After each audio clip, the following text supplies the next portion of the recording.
tôi xin được giới thiệu ông Foundation, đại sứ trưởng phái đoàn EU tại Việt Nam.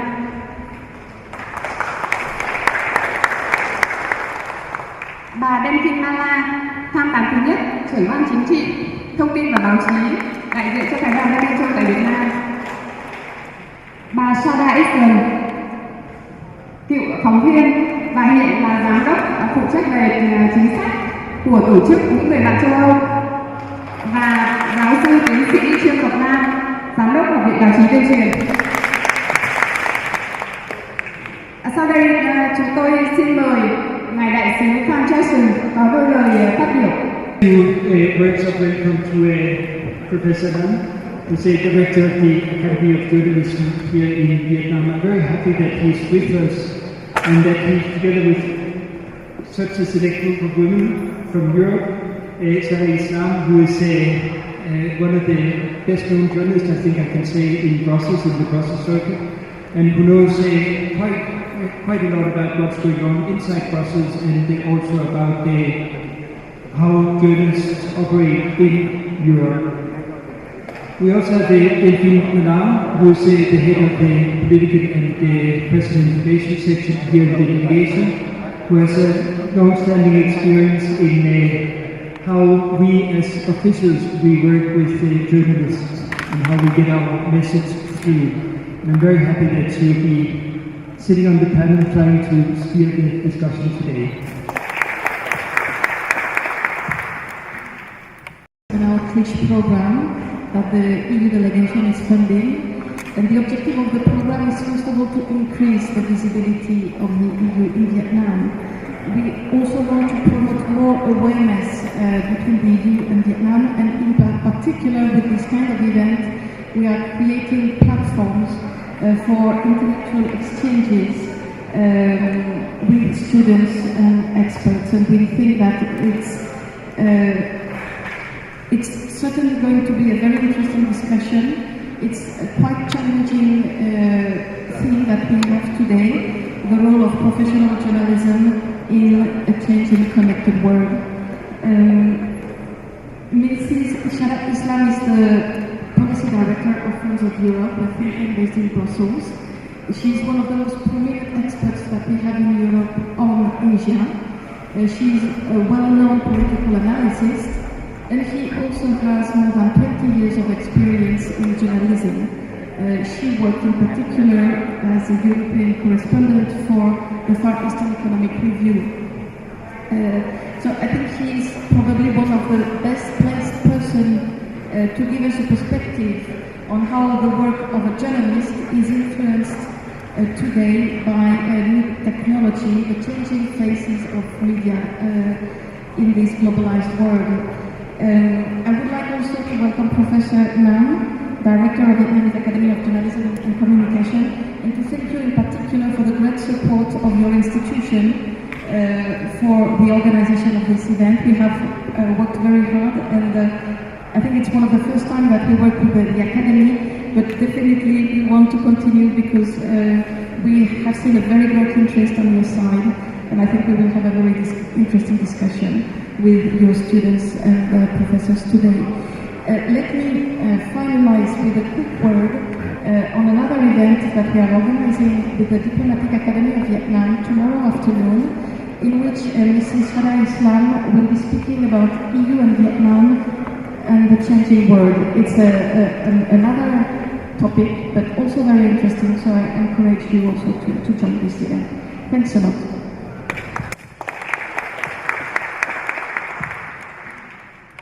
Thank you very much indeed, Delphine. Thank you, Ambassador Franz Jessen and Professor Nam.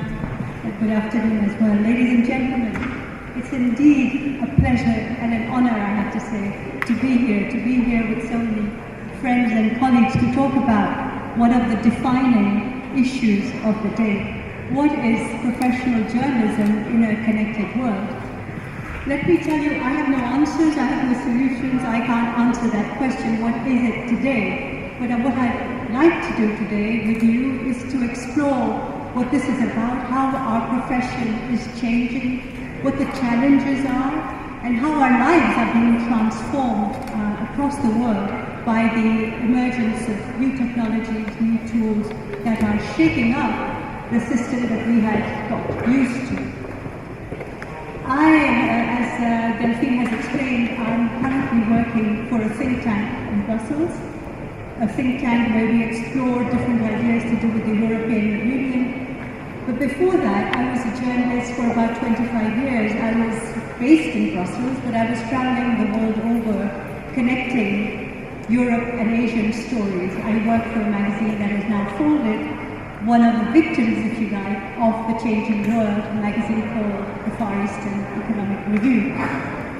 Let me just start with some ideas about how the world around us, outside this room, is changing. I don't know if you see it the way I do, but I see a very messy, disorderly, rather chaotic world. There is no real order, there is no real superpower or dominant power that controls things. The world has changed very, very fast. We're all part of a new landscape. There are no superpowers, as I said. We all are powers in our own right, medium-sized, small, big. And we all have to work together because the challenges we face in the 21st century are challenges that concern us all. So it's a messy world. It's also a rather anxious world, and I think you understand that that anxiety has a knock-on effect on journalism as such as well. If you look at what's happening around our borders, whether it's in the Middle East, in Russia, whether it's in the neighborhood that we're in at the moment, there is cause for anxiety. And I think that's one of the defining features of today's world. We're also a very interconnected world. We're a very interdependent world. What happens here affects Europe, what happens in Europe affects us here, not just through trade and economics, but also through security and through people. It's a very interdependent world. It's also, of course, a very interconnected world, and that, as we will see, has major assets, has very good things going for an interconnected world. We're part of one people, if you like, a big us, rather than us and them. But it also brings major challenges. And one of the major challenges that we face in this interdependent, interconnected world is that it's a very unequal world. Inequality is now the big issue, I think, for all of us, whether we're in Asia or whether we're in Europe. Is inequality within countries, rich and poor, among countries, rich and poor, big and small. There are inequalities, and that creates strains and tensions across the world. We face the challenge, all of us, of growth and jobs. Not just any kind of growth, but inclusive growth, sustainable growth, and of course creating jobs for our young people, whether they're in Europe or whether they're in Asia or Vietnam. Two more things that I think impact on journalism at the moment. One is the whole issue of gender equality. I think this is an important and imperative issue across the world. We still are far behind meeting our goals of gender parity, gender equality. And as we have a growing middle class across the world, in Asia it's very, very obvious, we all see it. We also have the challenge of managing urbanization. Urbanization is changing us all, it's changing journalism, it's changing the tools of journalism. So this, if you like, is the global landscape of our profession at the moment. On the national level as well, we often live, and this is the case in many countries in Asia, we live in countries in transition. Countries where old structures, old elements, old features are changing into new ones. They're in transition. And the new elements, the new structures, the new models, the new values have not yet emerged. So people are in transition, and that creates a certain degree of fragility, and we are working in that environment where things are very fragile. On the national level also, of course, every journalist has to deal with the codes, the rules, the norms, what is allowed, what is not allowed in their national frontiers, in their national borders. That differs from country to country. We may have universal principles of free press, freedom of expression, but every country interprets those universal values in different ways, creating a fragmented media market, if you like. So societies can be, and they are, I think, in many parts of the world, Asia as well as Europe, they're divided over values and issues. They're fragmented, they're polarized. And a journalist has to navigate these very treacherous, very difficult waters. There's also cultural sensitivities that have to be taken into account, historical sensitivities, religious sensitivities. If you look at Europe at the moment, and if you followed the Charlie Hebdo crisis that followed the murder, the tragic assassination of Charlie Hebdo journalists, you'll see how acute the question is in Europe at the moment about freedom of expression and freedom of religion and freedom of saying what you feel like saying. What are the limits? And I don't have answers to that. I'm just throwing it at you as some of the issues we have to grapple with. But journalism, what is journalism? Journalism for me, and I've been in the profession for 25 years, really is a daily record of history.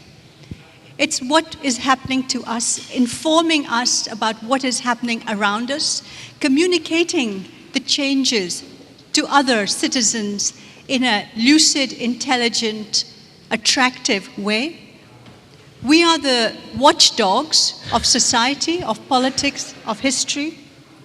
And our job is really to keep track, to monitor, and sometimes to challenge when things we see are going wrong. Now, a lot has been said about the emergence of the internet and how that has changed us. I mean, I have to say, in my life, it has transformed, and I'm sure it's the case if you're younger, perhaps less so, but someone my age, the internet technology has transformed, I would say bouleversé in French, has really destabilized the journalistic environment. I envy younger journalists who just were were born with a laptop in their hands, but I wasn't. I had to learn the hard way, and there were lots of blood, sweat, and tears along the way.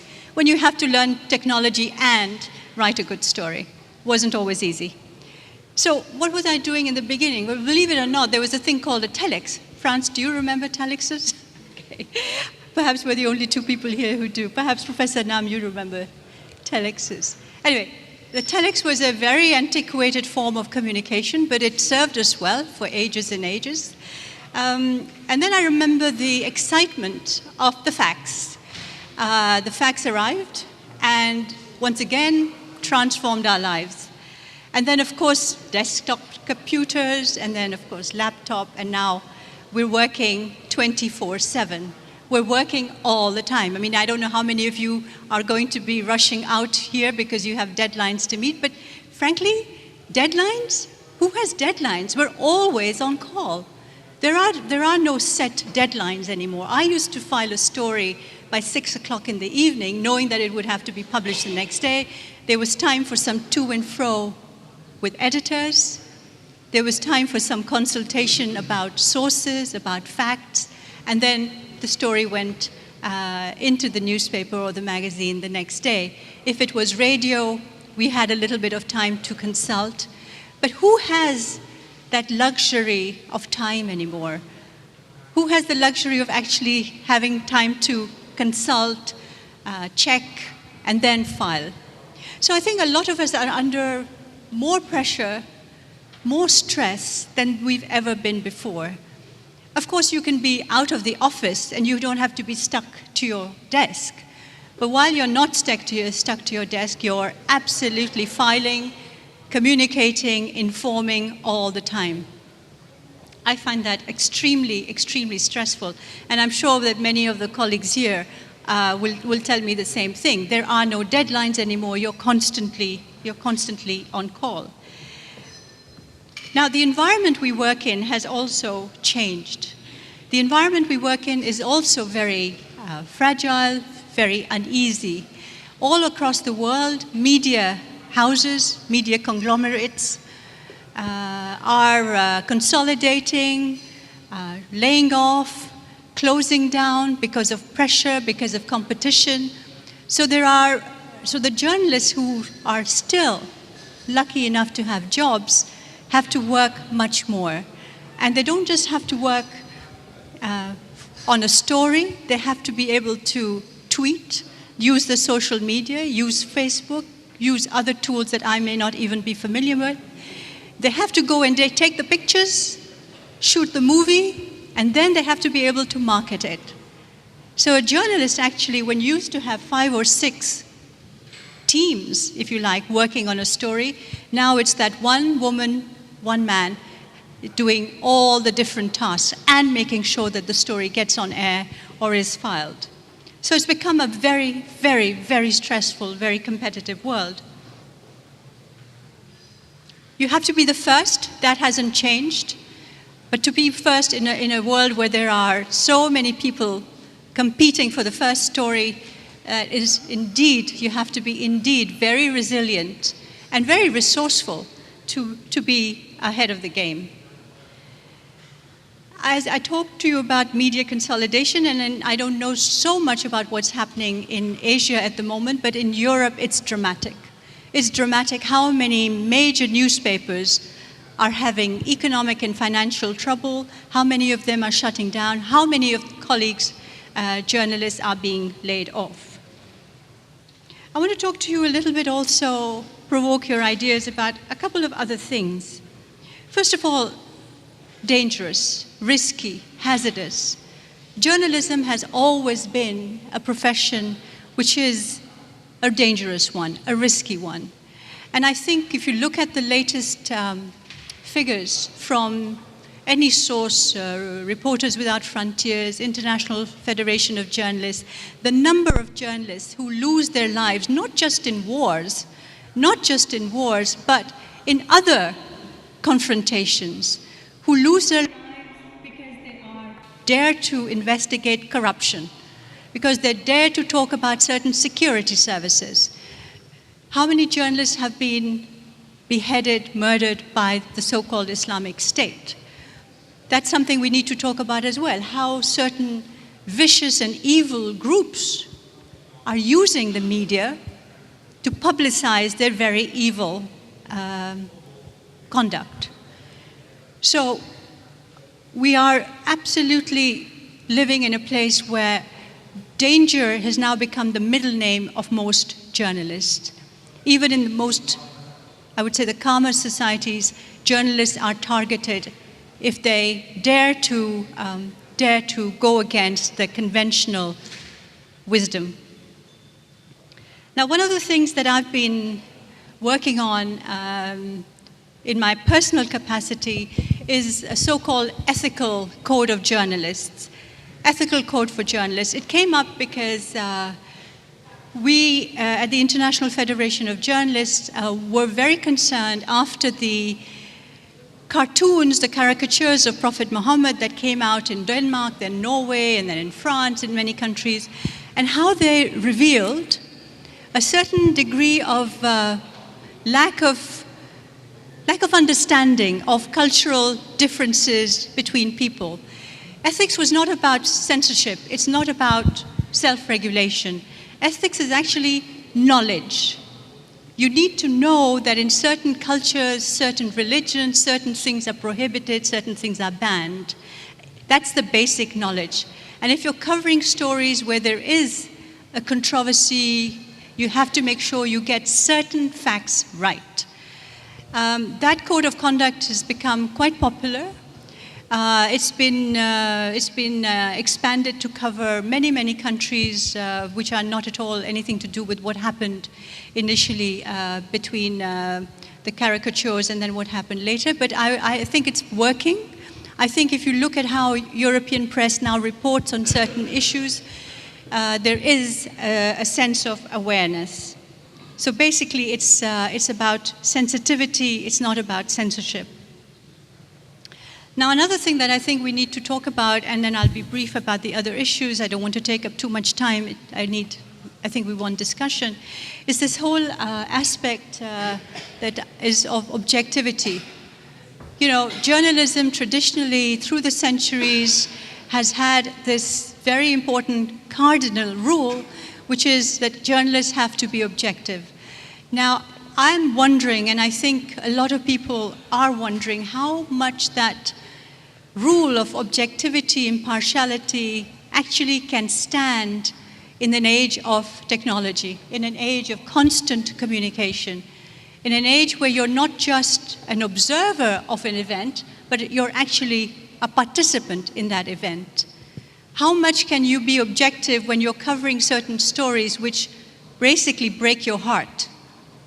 Break your heart. Can you stay and say, I'm being objective about this? I've always had my doubts about objectivity, but I think at the moment, I think we really need to look at this and perhaps say, and I'll be provocative here, and perhaps say, that's it. That was a 20th century concept. It was great. It produced some masters of journalism. We're in a new process now. Technology is changing it.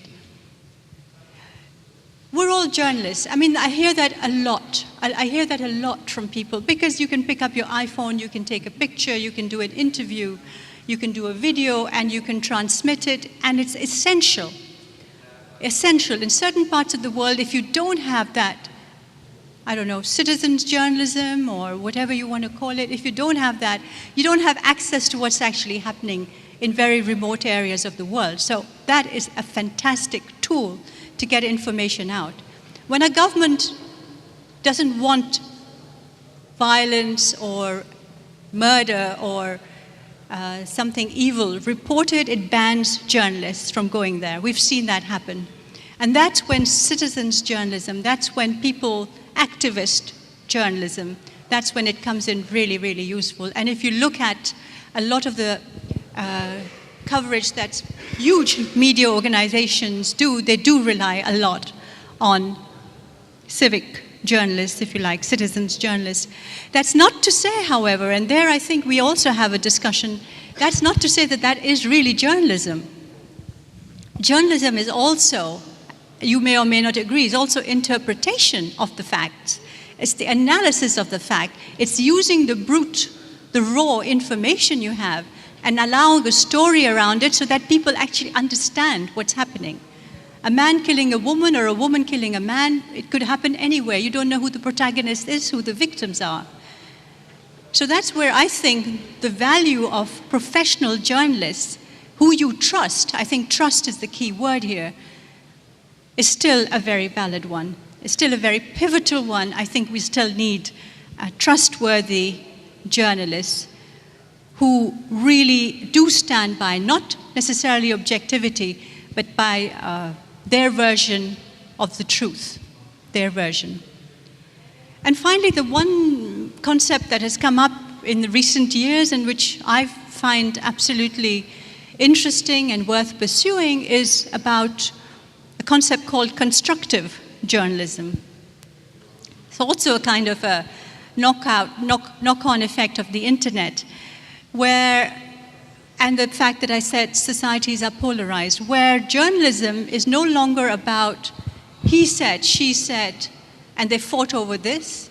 It's actually about creating a society which looks to its future. So even if you are in a situation where you are, say, victims of a man-made disaster, a war, or a cyclone, or a typhoon, a tsunami, you don't go to people and you don't just treat them as victims. It's empowering people, even in the midst of tragedy, to think about the future in a constructive manner. I would encourage you, if you're interested, to go on the internet and Google it up.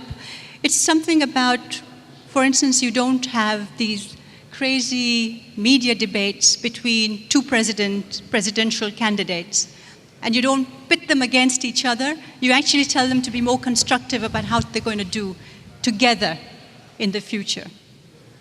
So with all that, let me just say that I find myself in a situation where I'm trying to come to terms, I'm trying to process all these different ideas that are swirling around us in this age of immense, exciting change, but which also, in many people, and I've been talking to quite a few young students in Vietnam and elsewhere, quite a few young people feel they are directionless, they are rudderless. And I tell them that the best way of not having this feeling of rudderless is to be intelligent enough to consume news with intelligence, to decide for yourself what you think is right and wrong. It's an exciting world. So finally, I'll just say, Delphine, that I don't regret the fact that I'm not a reporter, an actual running around reporter anymore. I gave that up in favor of columns and commentaries. But what journalism does, I think all of you will agree, is give you the tools to become a very good think tanker, academic, banker, lawyer, maybe even a civil servant. But once you've been a journalist, it really is part of your DNA, and nothing can take it away, and you stay immersed in some very interesting discussions. Thank you.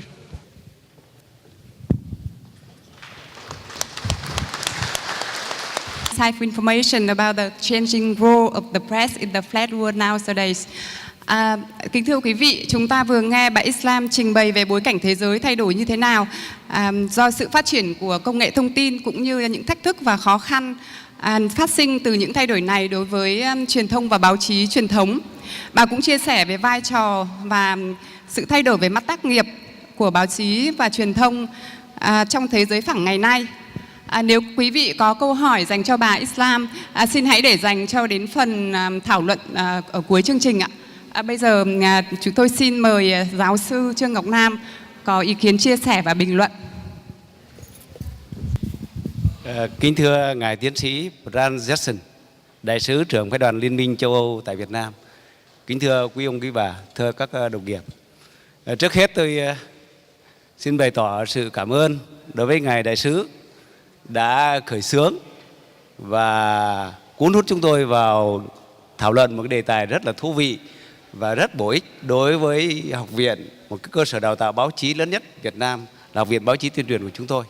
Và chúng tôi cũng bày tỏ cái sự đồng tình những vấn đề rất là sâu sắc mà bà Shada vừa nêu lên trong cái bài phát biểu của mình.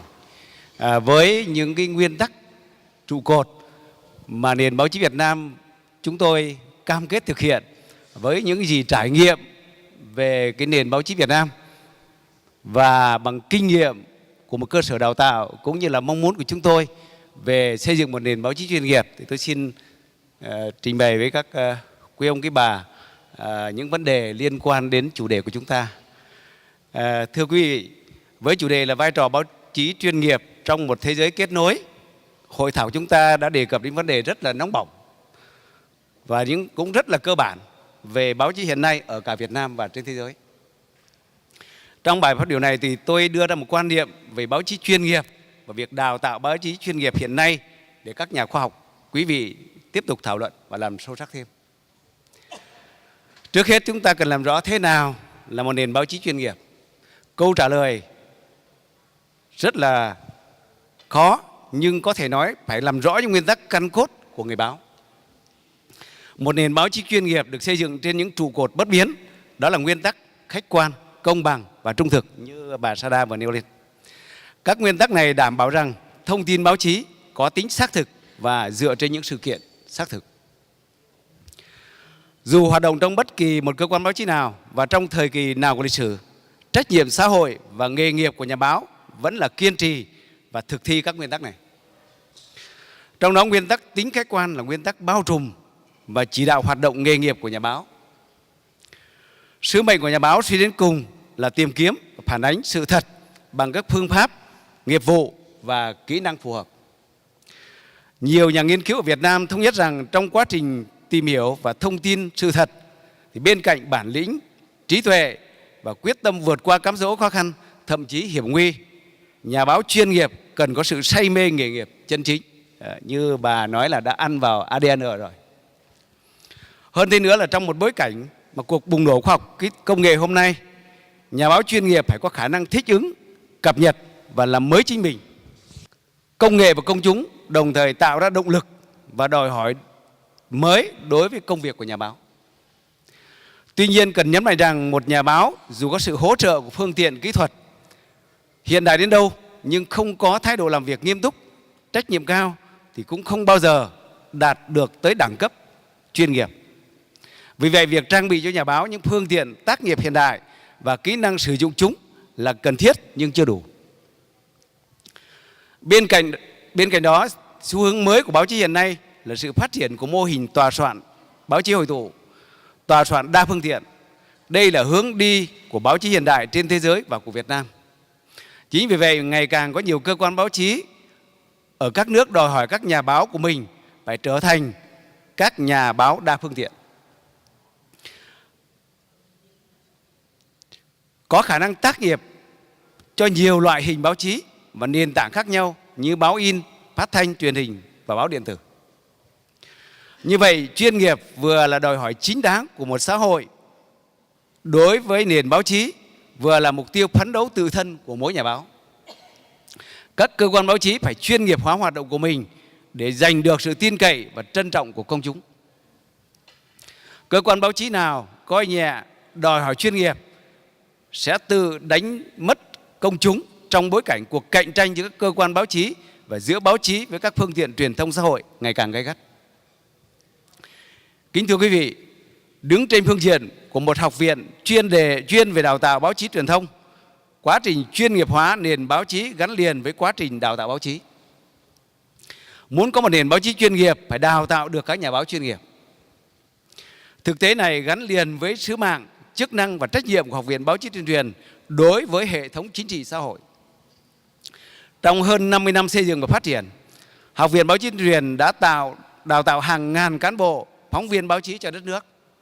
Nhiều cán bộ phóng viên được đào tạo từ Học viện Báo chí tuyên truyền phát huy tốt phẩm chất và năng lực chuyên môn, trưởng thành, giữ vị trí chủ chốt trong các cơ quan báo chí truyền thông. Đó là nền tảng quan trọng để học viện tiếp tục đổi mới toàn diện trong lĩnh vực dạy và học báo chí. Để đào tạo nhà báo chuyên nghiệp, quá trình đào tạo cần chú trọng sự kết hợp nhuần nhuyễn giữa lý thuyết với kỹ năng. Trong đó lý thuyết định hướng, soi sáng, chỉ dẫn hoạt động nghề nghiệp trong thực tế sinh động. Thực hành, củng cố, hoàn thiện, cập nhật lý thuyết. Xuất phát từ nhận thức này, trong những năm vừa qua, Học viện Báo chí và Tuyên truyền đã tăng cường các hoạt động thực hành kỹ năng trong đào tạo cơ hội và thúc đẩy sinh viên thực hành kỹ năng ngay tại nhà trường và trong thực tế các cơ quan báo chí. Trang website Sống Trẻ được đầu tư giúp cho sinh viên rèn luyện kỹ năng đưa tin, viết bài, phỏng vấn. Để khôi phục tờ báo, đề án khôi phục tờ báo sinh viên báo chí trẻ đang được thực hiện nhằm tạo ra một tòa soạn lớp học thu nhỏ của học viện chúng tôi. Việc trang bị kỹ năng cho sinh viên đòi hỏi giảng viên vừa có năng lực thực tiễn, vừa có năng lực lý luận. Dù thừa nhận rằng thế mạnh của các giảng viên là năng lực nghiên cứu và khái quát thực tiễn, nhưng giảng viên báo chí cũng cần làm công việc của nhà báo. Giảng viên dạy phóng sự báo chí có thể không cần là một cây bút phóng sự chuyên nghiệp, nhưng ít nhất cũng từng viết phóng sự. Có như vậy, giảng viên mới có đủ sức thuyết phục đối với những sinh viên, những người có quyền đòi hỏi ở giảng viên nhiều hơn là những bài giảng lý thuyết. Việc mời các nhà báo chuyên nghiệp đến trao đổi kinh nghiệm nghề nghiệp đối với sinh viên là một sự bổ sung quan trọng cho quá trình đào tạo báo chí chuyên nghiệp tại nhà trường chúng tôi. Bên cạnh đào tạo kỹ năng nghề nghiệp, học viện đặc biệt quan tâm đến rèn luyện đạo đức cho sinh viên báo chí. Những nguyên lý đạo đức nghề nghiệp tương đối dễ thống nhất, nhưng việc tuân thủ chúng trong thực tế không phải dễ như vậy. Vì thế, việc rèn luyện đạo đức báo chí cho sinh viên không thể thực hiện qua các bài giảng đơn thuần, mà phải gắn với các trường hợp cụ thể. Những trường hợp nghiên cứu, các bài tập tình huống giúp sinh viên liên hệ với thực tế, phát huy tư duy tích cực và rèn luyện kỹ năng ra quyết định. Quá trình tự cân nhắc, thấu đáo các khía cạnh của vấn đề trong các tình thế khó khăn về đạo đức chuẩn mực, đạo đức chuẩn bị cho sinh viên bước vào thực tế vô cùng đa dạng, thậm chí phức tạp của người báo. Cách tiếp cận này không chỉ giảm bớt sự khô khan giáo điều của các bài giảng đạo đức, mà còn giúp sinh viên rèn luyện kỹ năng giải quyết vấn đề. Thực tế nghề nghiệp sẽ đòi hỏi họ có khả năng giải quyết những tình huống đạo đức hết sức khó khăn. Giảng dạy đạo đức nghề nghiệp là một phần thiết yếu và không thể tách rời trong quá trình đào tạo báo chí. Trong một nghề nghiệp mang tính lý tưởng, nhà báo không chỉ cần giỏi nghề mà còn cần phải có lương tâm nghề nghiệp. Đó là những đòi hỏi của thực tế và không phải lúc nào cũng được đáp ứng trong bối cảnh xã hội phức tạp với những áp lực kinh tế căng thẳng. Sứ mệnh của nhà trường vì thế phải giúp sinh viên giỏi nghề và phải sống được bằng nghề của chính mình một cách chân chính. Tại diễn đàn hôm nay, tôi đề xuất tăng cường hợp tác đào tạo báo chí như một giải pháp để nâng cao tính chuyên nghiệp của hoạt động đào tạo báo chí nói riêng và của nền báo chí nói chung. Trong một thế giới hội nhập ngày càng sâu rộng, sự chia sẻ tri thức, kinh nghiệm trong hoạt động báo chí không chỉ tăng thêm hiểu biết chung mà còn giúp mỗi chúng ta tìm ra giải pháp sáng tạo cho riêng mình. Là cơ sở đào tạo báo chí hàng đầu tại Việt Nam hiện nay, Học viện Báo chí Tuyên truyền tăng cường hợp tác với các đối tác quốc tế để tăng cường cơ sở vật chất phục vụ dạy học, nâng cao năng lực giảng viên và khẳng định vị thế học thuật của mình. Những cuộc hội thảo khoa học như hôm nay là cơ hội để giảng viên, sinh viên học viện nâng cao nhận thức và quyết tâm hành động vì tương lai của nền báo chí Việt Nam. Hiện nay học viện đang tích cực xây dựng chương trình liên kết đào tạo quốc tế về quan hệ công chúng và truyền thông, coi đây là hướng đột phá trong việc nâng cao chất lượng đào tạo. Việc triển khai chương trình đào tạo tiên tiến không chỉ tạo ra động lực đổi mới cho giảng viên mà còn mang lại cơ hội học tập chất lượng cao cho sinh viên. Chúng tôi tin tưởng rằng quá trình này sẽ góp phần thiết thực vào việc chuyên nghiệp hóa và hiện đại hóa nền báo chí Việt Nam chúng tôi. Với mong muốn tăng cường hợp tác và niềm tin vào sự thiện chí hợp tác vì sự phát triển tốt đẹp của nền báo chí nói riêng và của toàn xã hội nói chung, tôi xin chúc hội thảo của chúng ta thành công tốt đẹp. Tôi mong rằng tại hội thảo này và sau hội thảo này, các nhà nghiên cứu, các nhà khoa học và các nhà báo sẽ có những sáng kiến, những việc làm có ý nghĩa vì sự phát triển của nền báo chí Việt Nam. Nhân cơ hội này, xin chúc Ngài Đại sứ Brian Jackson sức khỏe, hạnh phúc. Chúc các quý vị đại biểu, các bạn đồng nghiệp thành công trong nghề nghiệp hết sức thiêng liêng của chúng ta. Xin trân trọng cảm ơn. Thank you very much for that very good question. You're absolutely right. I think in a world of information overload, in a world where we are getting all kinds of hybrid information from all sources, I think an intelligent, literate consumer of news has to be very sure of the authenticity of the information he or she is getting. And how do you know the authenticity? Because there are so many fake websites around. I think it behoves us as journalists, as consumers, to check our facts, as Professor Nam has said, and to be sure that, to check them and recheck them. One source is not enough. I think if you think that something has been, it's the cardinal rule, once again, of journalism, is that you don't just take one source as the authority. You have to double check your facts. So I think once you do that, you can be sure that if somebody else is absolutely saying the opposite, you have to go to someone else. These are the basic rules of journalism that we've all learned. That, I think, is one element of literacy. The second is obviously also knowing which source to trust, and that's established over the years. We were talking at the university yesterday about how certain journalists have a reputation for being absolutely trustworthy and who you can rely on to provide you with real, true information. So I think as we live in this world of constant 24/7 news, the ones who survive is the survival of the fittest, and I would say the survival of the best. The ones who survive are the ones that people actually go to, listen to, and believe in. The others, I think, are fly-by-night operations. They come and go. It's the same thing with bloggers. I didn't talk very much about bloggers in my introduction, but I wanted to talk about it now. You also know which bloggers are just making things up, just being sensationalist, provocative for the sake of provocation, and which bloggers are actually know what they're talking about. So I think if we, and I see that because I see that with students, I see that with my own son and my daughter. Very quickly people begin to differentiate and discern the good and the bad of what's out there. It may look like chaos, but in fact, on the web, in the internet, there are obvious lines that lead to authentic, trustworthy sources and others that are absolutely fabricated.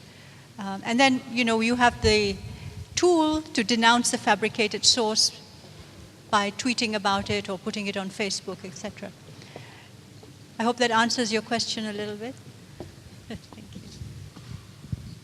5 years in future, do you, how much, or let's put it this way, how much European care about Vietnam in journalism?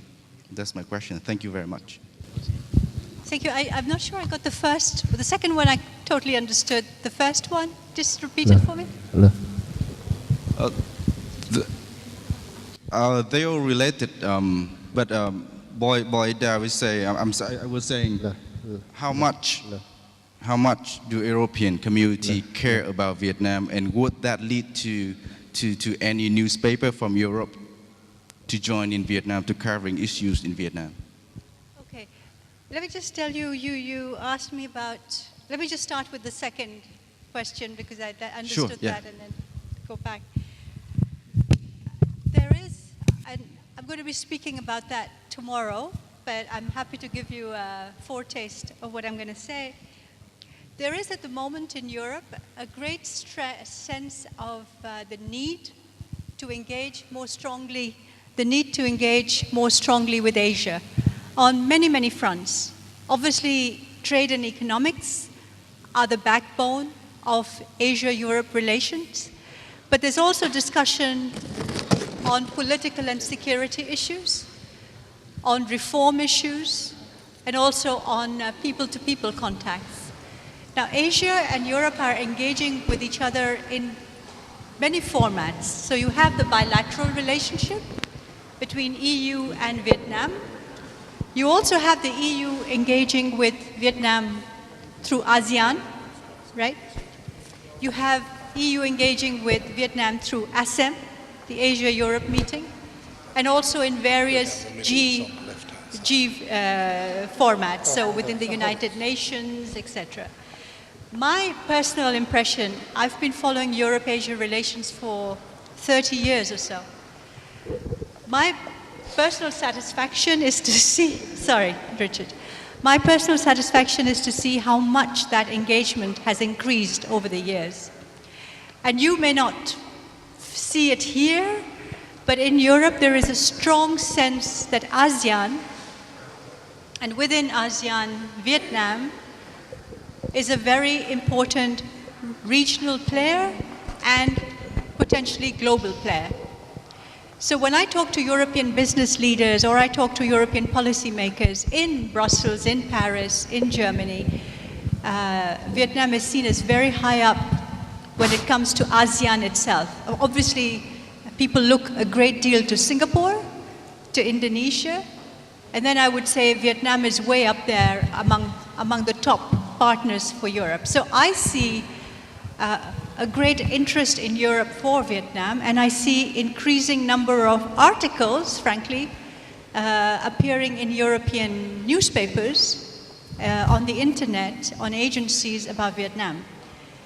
The focus is sometimes on issues that may not make Vietnam very happy, but the issues are there, and there is world interest in those issues. Whether it has to do with security issues in the South China Sea, whether it has to do with your economic growth rates, whether it has to do with openness and human rights, etc. The world is always interested in emerging countries with an exciting future. And I think really Vietnam and ASEAN more generally have a very exciting future. And that interest for me, as someone who's watched Asia for a very long time, is going to increase as this region becomes even more dynamic rather than decrease. I'm sorry, I really didn't get your first question. I'm just wondering if it's something that Delphine wants to deal with. Vâng, tôi xin hỏi bà Islam. Tôi nhìn nhận là báo chí dưới góc độ của chúng tôi là nghiên cứu về quan hệ quốc tế ở Viện Báo chí Tuyên truyền.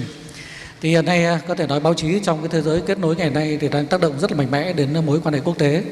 Nó thể hiện rất là rõ qua các cái vụ như là năm 2005 với cái việc đăng những cái bức họa đứng tư chi Mohammed, hoặc là cái sự kiện của báo chí Pháp vừa rồi, và chúng ta thấy là báo chí đang tác động rất mạnh đến quan hệ quốc tế, và dường như nó trở thành một cái chủ thể gần như là có thể nói là có cái sự độc lập nhất định đối với nhà nước.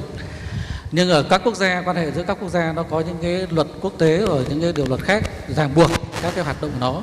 Nhưng đối với báo chí thì dường như đã vượt qua những cái ràng buộc đó, và nó chỉ phụ thuộc rất nhiều vào cái tính trách nhiệm cũng như đạo đức của mỗi nhà báo. Thì bà với tư cách là một người làm về báo chí, nhất là báo chí quốc tế lâu như vậy, thì bà thấy những cái trách nhiệm và đạo đức của nhà báo chuyên nghiệp hiện nay trong cái môi trường thế giới kết nối này thì nó có những cái gì thay đổi so với trước đây? Xin cảm ơn.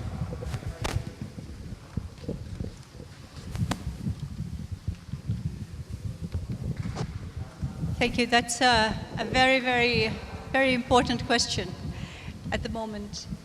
Look, as I said to start off with, we really are living in a very, I think maybe I should clamp it to my mouth. Yes, okay. We're living in a very uneasy, anxious world. You've mentioned very rightly the role that journalists have played in issues like the caricatures of Prophet Muhammad and, of course, recently in the Charlie Hebdo. I think we're living in a world, as I said, where we are in transition. And different groups of people have different ideas of what is right and what is wrong. Now, for the journalists who worked at Charlie Hebdo and for many others in Europe, there is no interdiction, there is no restriction on what you can publish anytime.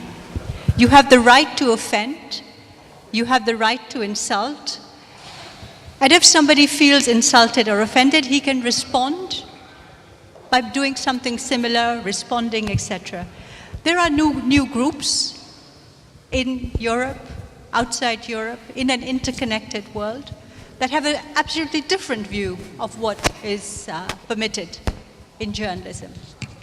And therefore you have a huge gap in this world between European values in terms of freedom of expression, freedom to insult, freedom of religion, and the rest of the world, many countries, and within the world many extremist groups who see things differently. And I do not see that gap being filled at any time. I think we can argue for a very long time on whether what the Charlie Hebdo did was right or wrong. I think people will never come to an agreement on that. But that's life. That's life. I think in an open society, people are allowed to have their differences. What they're not allowed to do is kill because of their differences. So we're living in a time of transition. We're living in a time where different ethnic, religious communities are sharing space, very close space. And I think if we're going to be able to live in any kind of inclusive way, people will have to learn to live with each other. People will learn to accommodate each other. We're not there yet. We're not there yet. And I can tell you that there are forces in Europe which are using those elements for their own political purposes. The far-right movements across Europe are using that divide very, very successfully to win votes. So at the moment, I think issues like that are very high up on the agenda of European journalists and the ethics that you have spoken about. Ethics is an evolving subject. It's also, frankly, a very subjective topic. Your ethics and my ethics may not be the same, but there are certain codes of conduct that Professor Nam has spoken about, which I think remain the core of good journalism. And I think Professor Nam is absolutely right to put the spotlight on training. Training in I think the next topic we could have, Delphine, is training journalists for a multicultural society. Thank you. Firstly, I would like to say thank you to all three presenters for giving us so valuable information. So I have a question for Mrs. Shada. I'm sorry, yeah. As you stressed the objectivity of journalism, and you also said it's easier and more convenient for journalists to do their work with the help of internet and the modern tool, but also more risky and more dangerous for journalists in a messy world, and a world that were still happening in many parts.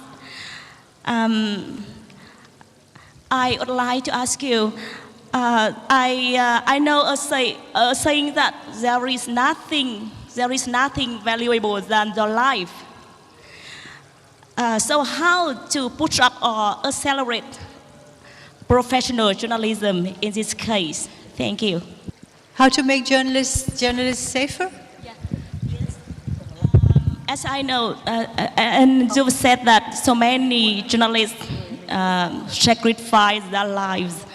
And recently, there were 2 journalists who were killed by IS terrorism group. And objectivity is very important. Yes, you also mentioned that. And how to push up or to accelerate the professional journalism in this case. Yes, thank you. Thank you. I'm going to answer you by saying that one of the things that major televisions and major newspapers have done is provide training in security. So I can assure you that no editor ever says to a journalist, go in there, even if it means giving up your life. Those days, if they ever existed, are far gone. I think journalists across the world are under very serious instructions not to go into areas where they know there is danger and they could be killed. Having said that, adult journalists, and in the case of the 2 or 3 of the 4 who've been killed by IS, so-called Islamic State, went there of their own volition. Nobody was forcing them to go there. Now there, obviously, the issue is these IS actors are very clever. They know exactly that if you kill, behead a Western journalist, there will be an uproar. So they are choosing their targets very, very carefully, and they're making sure that these are produced in the slickest of videos, propaganda videos, and that they are shown the world over, and everybody is horrified and shocked when they see them.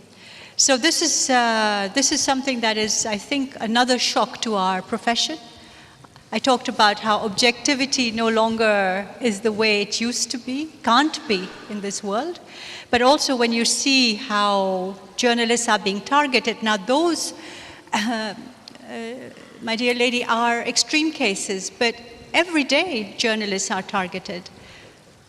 I mean, everybody knows of journalists who are put under pressure if they're investigating something that a businessman doesn't like, a politician doesn't like, if he or she puts something on a blog which the authorities don't like. All of this leads to excessive pressure, perhaps, and I hope not killings, but there is pressure. And that, I think, is what Professor Nam was saying, that you really have to be aware of the kind of world you're going into. It's going to get tougher and tougher because the powers that control economics or politics don't like to be told that they're wrong. Xin chia sẻ với bà một số ý kiến bà vừa phát biểu. Nhưng tôi có một số ý kiến khác. Theo tôi thì tính khách quan của báo chí thì ngàn năm nay nó vẫn như thế. Nó không thay đổi. Mà nó chỉ thay đổi trong môi trường và cái sự tác động của công nghệ. Còn khách quan bao giờ nó cũng chỉ là tương đối. Và khách quan nó bao giờ mang tính mục đích. Ở đây không có bao giờ có cái khách quan tuyệt đối cả. Cái điều này chúng ta có thể trải nghiệm qua các cái khủng hoảng của thế giới ở Trung Đông, ở Syria, Ukraine, rồi các khủng hoảng khác mà báo chí đưa tin. Mọi người đều có thể cả kiểm nghiệm được. Ở đây tôi muốn hỏi bà một câu là lúc này bà có đề cập đến là tự do báo chí và tự do ngôn luận trên báo chí được coi là một giá trị của châu Âu. Tôi rất thích cái đấy và tôi rất ngưỡng mộ cái đấy. Mỗi người chúng ta đều ham muốn và vươn tới tự do báo chí và tự do ngôn luận trên báo chí.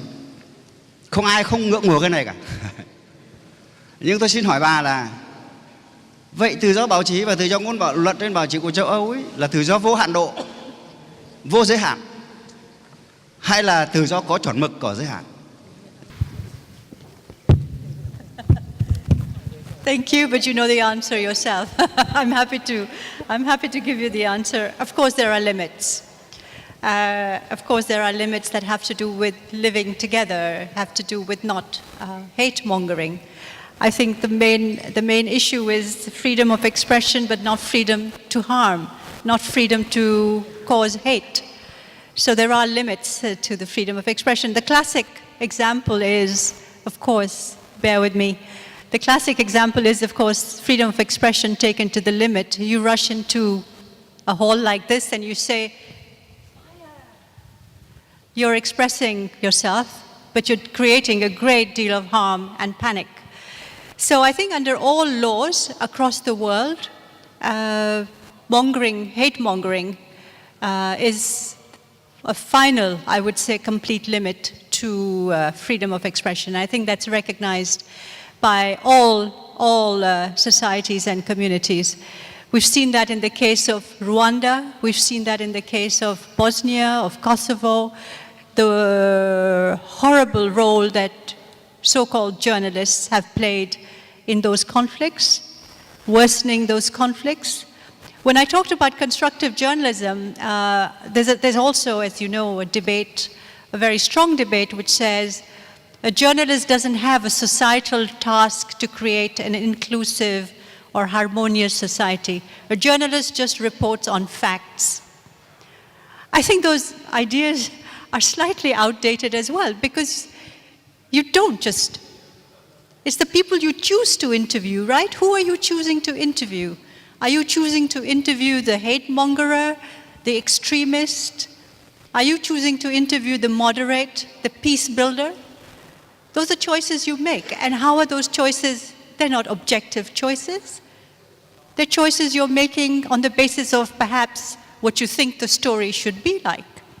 If you're reading any of the so-called yellow press, the tabloid press across the world, the UK, Germany, France, I mean, we're well known for our tabloid press, for our yellow journalism.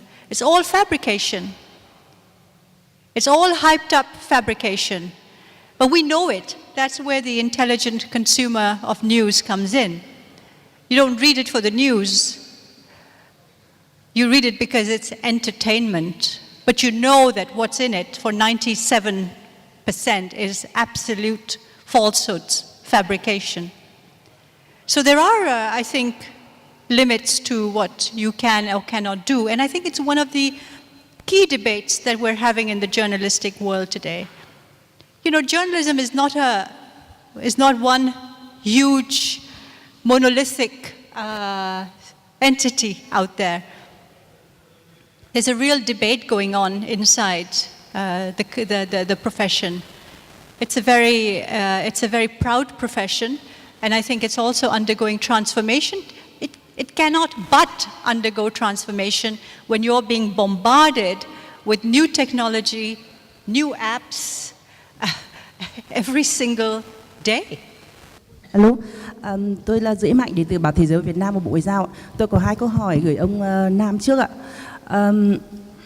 Câu hỏi thứ nhất là thưa ông Nam, là cũng để cho mọi người đấy hiểu luôn ý, về báo chí Việt Nam, thì theo ông đánh giá thì cái tính chuyên nghiệp của báo chí Việt Nam trên cái bản đồ báo chí thế giới, theo ông đánh giá là Việt Nam ở vị trí nào?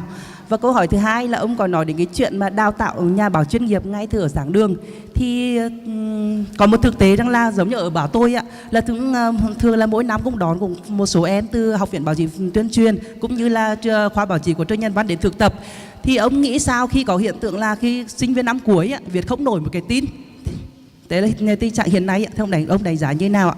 Và tôi có một số câu hỏi gửi tới bà Islam ạ. Hồi nãy bà Islam còn nói đến báo chí công dân. Vậy thì bà có, theo ý kiến của bà, đánh giá của bà, thì báo chí công dân nó có phải là báo chí theo đúng nghĩa của báo chí mà chúng ta đang nói hôm nay hay không ạ?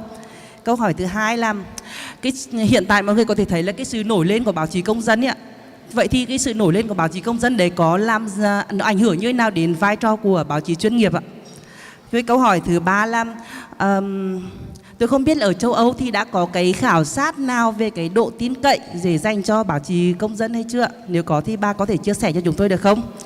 Và câu hỏi và thứ tư là có một thực tế hiện nay là rất nhiều nhà báo chuyên nghiệp đã chuyển sang viết blog trên mạng xã hội. Vậy thì bà đánh giá như nào với cái hiện tượng đấy? Có phải là cái ranh giới giữa cái báo chí công dân với báo chí chuyên nghiệp nó đang ngày càng mờ đi ạ? Câu hỏi cuối cùng, nếu có thời gian thì bà trả lời. Thực ra tôi đang làm một cái nghiên cứu về báo chí và việc quảng bá hình ảnh quốc gia. Thì theo tôi có thể xin ý kiến của bà về vấn đề này. Nếu có thời gian thì bà trả lời ạ. Vâng, xin cảm ơn ạ. Xin cảm ơn bạn đã có nêu câu hỏi cho riêng tôi. Với tư cách là giám đốc một cái học viện đào tạo báo chí, tôi cũng rất là chia sẻ với cái câu hỏi của bạn. Thì tôi nghĩ rằng là so với đi thử cái nền báo chí thế giới thì rõ ràng là Việt Nam chúng ta có một cái nền phát triển sau. Báo chí Việt Nam chúng ta phát triển sau. Điều đó không có nghĩa là chúng ta chưa có một nền báo chí chuyên nghiệp. Các bạn thấy xem TV rồi là xem các phương tiện thông tin đại chúng thì chúng ta thấy rõ cái tính chuyên nghiệp, và cái tính chuyên nghiệp này phát triển rất nhanh. Mặc dù chúng ta có lẽ còn phải phấn đấu nhiều thì chúng ta mới có được một nền báo chí chuyên nghiệp đầy đặn như những nước mà chúng ta coi là tiên tiến về nền báo chí. Và tôi nghĩ rằng là để mà nhà báo chuyên nghiệp như tôi khẳng định là một là phải có tính khách quan, công bằng và trung thực trong phản ánh, và phải có trách nhiệm xã hội trong quá trình phản ánh. Một bài báo không chỉ là phản ánh một cái thông tin đơn thuần sao chụp, mà phải sáng tạo nó, định hướng nó cho xã hội. Báo chí là tiếng nói của công chúng, báo nói là tiếng nói của nhà nước, bảo vệ cho lợi ích quốc gia, bảo vệ cho lợi ích của công chúng. Rõ ràng là nhà báo phải đứng trên giá trị nào? Cả giá trị nhận thức, cả giá trị đạo đức, lương tâm và trách nhiệm nghề nghiệp. Những vấn đề đó chúng tôi rất quan tâm để đào tạo. Và chúng tôi đang cố gắng để mà xây dựng một cái nền báo chí chuyên nghiệp theo những định hướng như vậy. Còn bất kỳ một trường đào tạo nào thì không thể có một cái sự chất lượng đồng đều được. Đầu vào khác nhau, chúng tôi hết sức nỗ lực để mà đổi mới nội dung chương trình, phương thức đào tạo.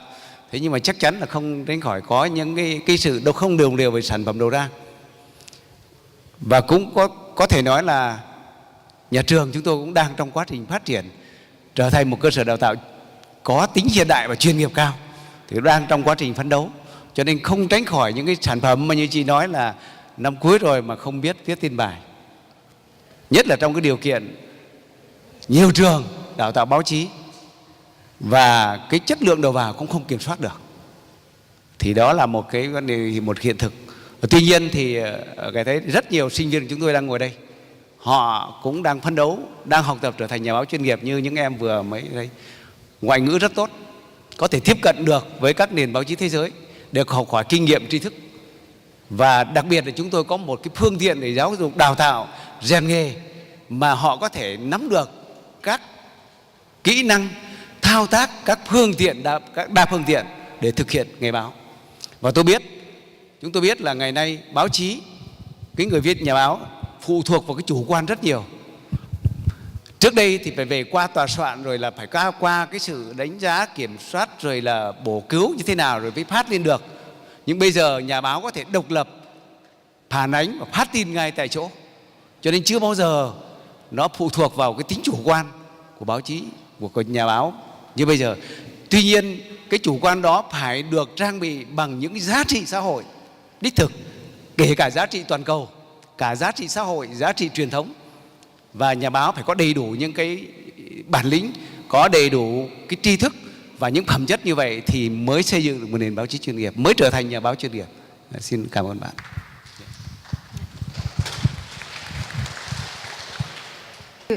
Professor Nam. Citizens journalists, I think they are not, in my eyes, professional journalists. Citizens journalists, as I said, initially play a very important role in terms of society, as watchdogs of society, as watchdogs of life. Their worth is enormous, especially in remote areas of the world where journalists don't have access, where governments can deny them access or where they don't have access. And they're very important in highlighting violations of human rights, something that is wrong in the community, scandals that have to do with food, corruption. If you look at many parts of Asia, a number of very important stories have been broken by citizens journalists. They are sort of like a warning light. And then those stories, so it's a kind of a fusion, if you like, then those stories are picked up by professional journalists, professional newspapers, television, radio. But they can give you a very good starting point. I think but for me, they live by their own code. For me, they are a tool, they are an added asset, but I wouldn't call them professional journalists unless they then get the training that is necessary to become a professional journalist. Blogging. I think blogging is a child of the digital era. We are all bloggers, potential bloggers. I blog, I tweet, I Facebook. I still write, of course, but they're different. I think like citizens journalists, I think bloggers keep professional journalists on their toes. Because it used to be a very simple world. Only a journalist could communicate information. It's no longer the case. That privilege has been taken away from us. Anyone can communicate information. What other people can't do, but journalists can, is put it in perspective, analyze it, give different sides of the story, make it an interesting narrative, give it the kind of truthful trust, I put quotation marks. Those are things that a professional journalist is equipped to do. A blogger, and so many journalists like myself are bloggers because blogging is more spontaneous. Blogging is something you can do without being as, let's be frank, as rigorous. It can be more personal. I think bloggers keep us on our toes. I think bloggers play a very important role in society. Without them, I think we would be a poorer place. This is especially true in many countries. But I don't think they're journalists either, unless they have a journalistic qualification already, if you like. But I think all of these things, that the questions we've had, I think, Professor, you'll agree, show us how much the profession is in transition, how many questions there are, and I frankly don't think anyone has the answers. I think we all have to weigh the issues ourselves as intelligent consumers and as citizens of this world, I think. I don't think we have any answers to these major issues. We're all asking ourselves the same questions. I'm working for the Academy of Journalism and Communication as advice from Republic of Korea. It's an ODA program. These days, many faculties of the agency ask me to give lectures about many subjects.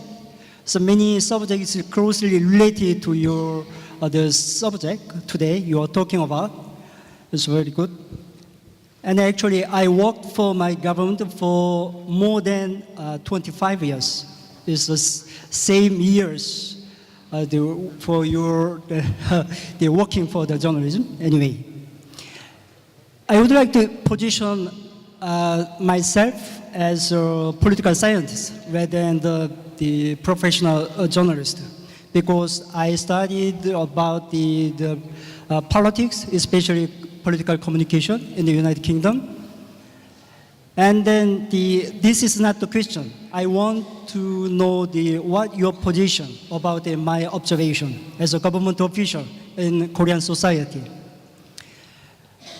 Actually, you are talking about the changing landscape of journalism and the changing environment for the journalism throughout the world. I witnessed a lot of events in Korea, in other countries. But my focus on the political communication and the changing landscape, changing nature of the political communication rather than general feature of the journalism. So I want to ask you, what's your opinion about the relationship between political communication and a political actor in political communication and journalism? Actually, journalism is a part of the broad the scope of political the communication. So I think there is a huge change in political communication. I think we can specify the relationship between journalism, changing journalism, and the political actor. So that's my question.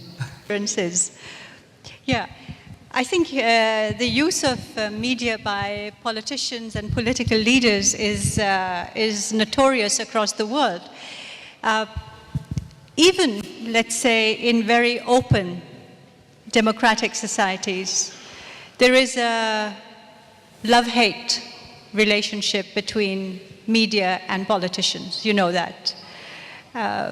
There is a mutual interdependence. There is a kind of synergy between them. They can't exist without each other.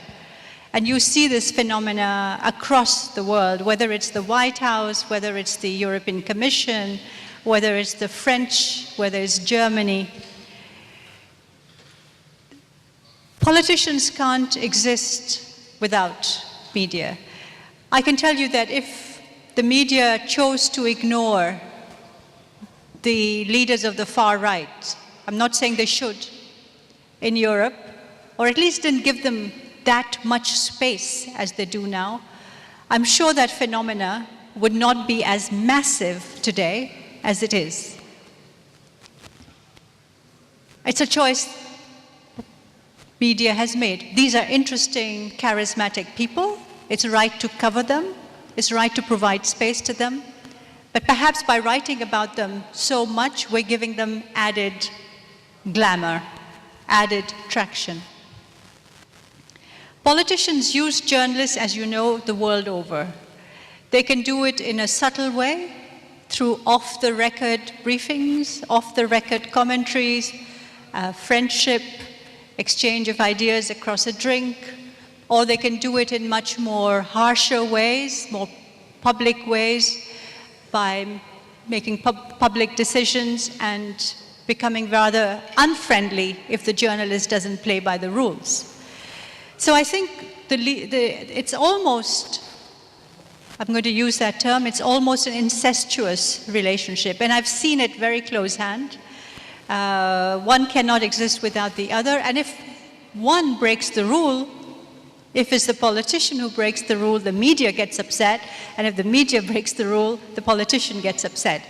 Now you see it in many societies. I think perhaps the most evident one is two that I've seen is Japan and America, interestingly, where the links between press and politicians is very, very close.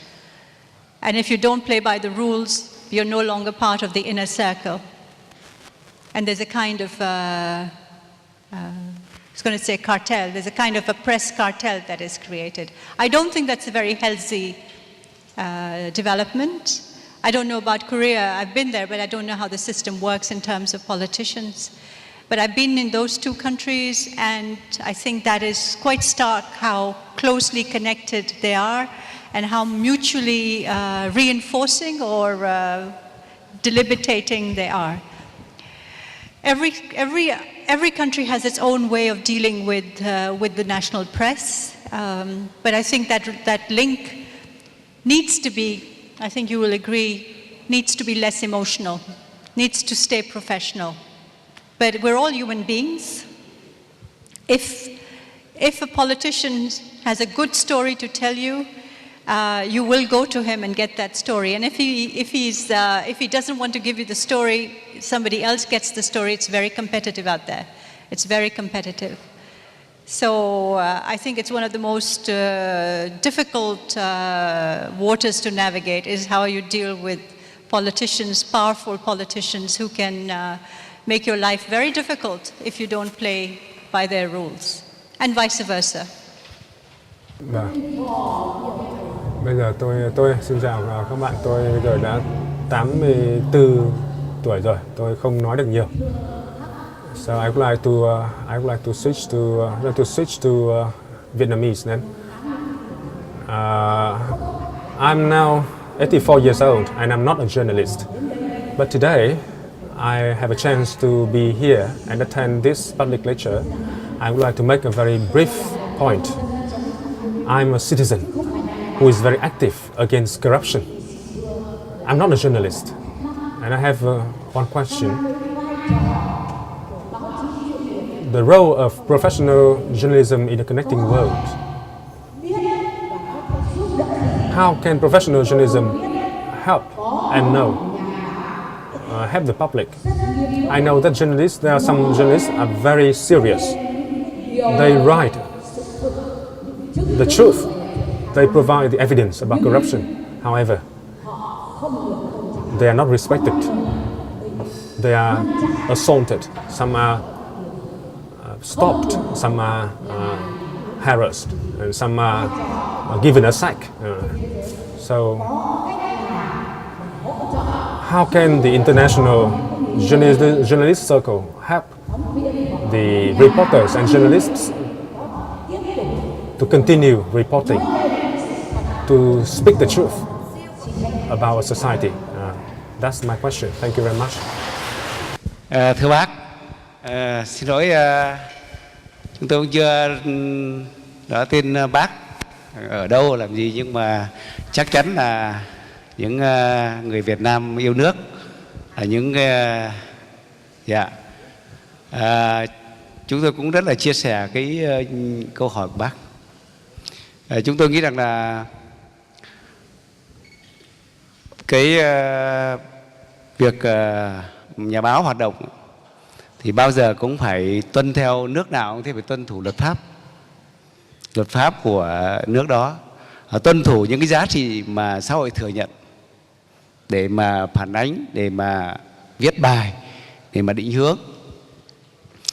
Và với một nền báo chí Việt Nam mặc dù là cũng còn những cái nội dung, phương thức hoạt động còn phải phấn đấu.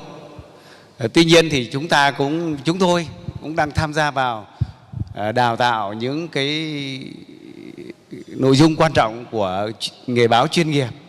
Đó là có những cái mảng như là báo chí điều tra, báo chí phản biện. Và Đảng và Nhà nước chúng ta rất là khuyến khích cái nền báo chí của chúng ta, các nhà báo chúng ta phải thể hiện được bản lĩnh đó để bảo vệ công chúng, bảo vệ nhân dân, bảo vệ những cái giá trị tốt đẹp, cốt lõi của đất nước mà nhà nước là đại diện. Tuy nhiên thì cũng có nhà báo thì hoạt động thì cũng khó mà tránh khỏi những cái va vấp, đụng chạm, thậm chí là vi phạm pháp luật.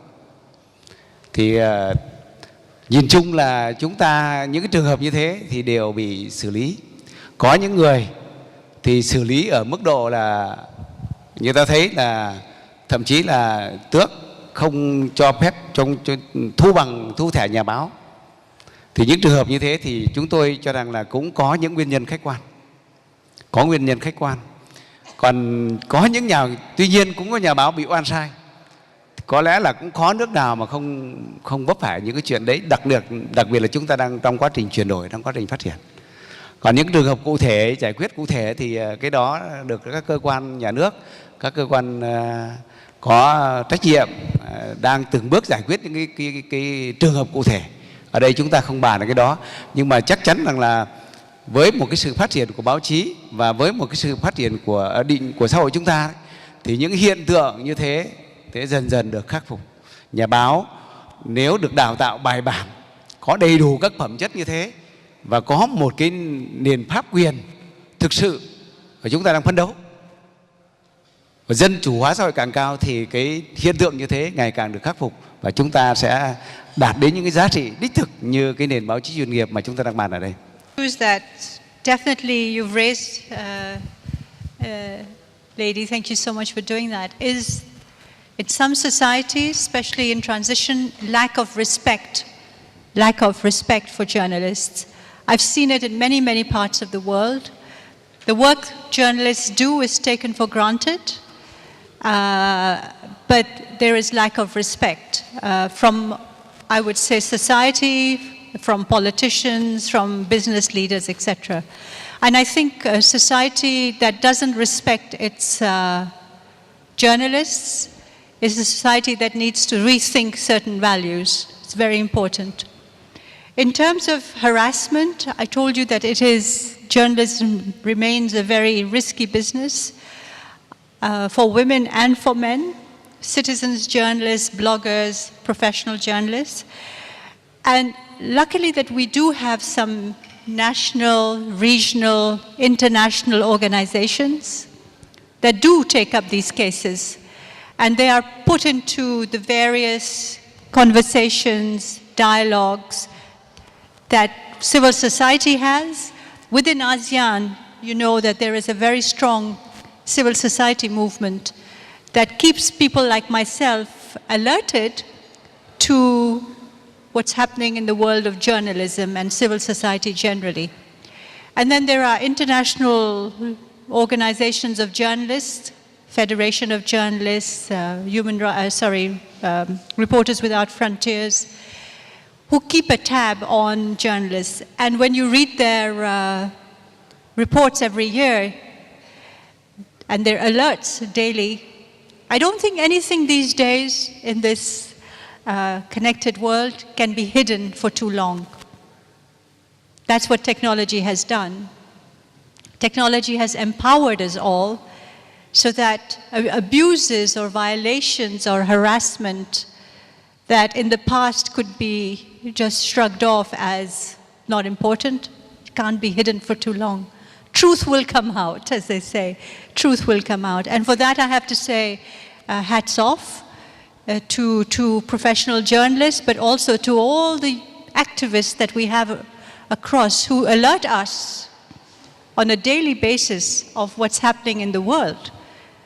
And I think they are really the unsung heroes. It's great to be a diplomat, Delphine, but it's also, I think, very courageous and very brave to be one of those activist journalists fighting for a better world. Shada Islam. As we talk about professional journalism, social responsibility, objectivity, so I'd like to ask you about the line. Could you please draw a line between professional journalism and advocacy, particularly in digital age? And I also I'd like to ask you about what do you think about journalism ethics in treating private information online? How do you think about journalism ethics in treating private information online, like Facebook or Twitter? Thank you. Thank you for the questions. I feel a little bit like an oracle, but I can promise you I don't really have the answers. But your questions, I have to say, indicate just how much people are thinking about these issues. Look, I belong to the old school of journalism, which is that advocacy is one thing and journalism is another. That's the old school of journalism. Not many people believe that there is a line between the two. And, you know, when you talk about journalism as well, I think you have to be clear about the categories of journalism, the categories, right? I mean, a reporter, you have an analyst, you have a columnist, you have an editor. A newspaper has an editorial which pushes a line, pushes a point of view. That's not objective. The newspaper is pushing a certain line. Either it's for something or against something, or it gives both sides of something, but it has an opinion, right? That's why you read editorials. A columnist has a point of view. You read a columnist so that he or she can explain the world to you. Something has happened. Just to give you an example, Premier Lee Kuan Yew is dead. You read an obituary or read a column about it. It's not just the news, 94-year-old ex-prime minister dead.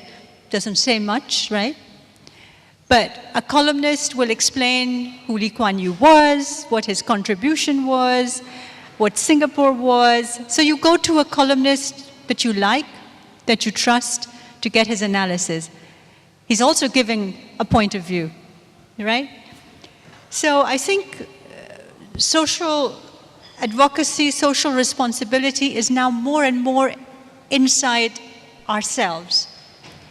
I mean, I, for one, as a journalist, will not go out of my way, and it's happened to me, to report on an event in a manner that is going to create anger or hate among certain people. I will not do it, because in today's world, what happens in Denmark has repercussions in Saudi Arabia, to mention one country, or Indonesia. People die because of some tragic event in Paris. People died there, but people also die in Pakistan and Bangladesh. I belong to the school which believes that you journalists do have a responsibility not to make things worse, do no harm. Do not do deliberate harm. But you know, all of these notions are in flux. The internet is changing so much. The technology around us is changing everything so much. You cannot have black and white anymore. But I think certain principles that Professor Nam talked about, those principles, those ethical standards are our core. And if we diverge from them, it should only be done with a great deal of reflection and careful thinking. In principle, those principles should really be our guide. Journalists can be advocacy when things are really demanded. Otherwise, they should be giving voice to advocates and then give the other side as well. It's complicated. Một là có cần nghề báo không, bác phải chuyên làm báo chí, và chúng tôi đang đặt ra vấn đề. Chúng tôi bắt đầu từ năm nay, bắt đầu trong tuyển sinh báo chí thì có cái môn là năng khiếu báo chí. Vậy thì kinh nghiệm ở châu thế này để đào tạo nhà báo giỏi, bác phải tuyển năng khiếu đầu vào cho sinh viên đại học không?